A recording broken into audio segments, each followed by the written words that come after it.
Strig astăzi către tine, strigă-i milă de mine, nu mă lăsa,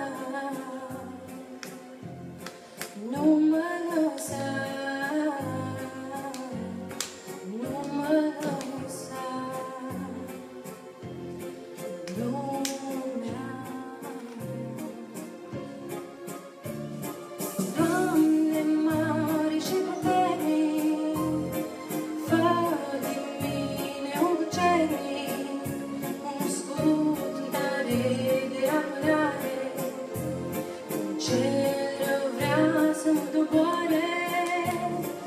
Dă-mi, te rog, a ta credință, ca să stau în pocăință și să fiu în umilință până când vei veni.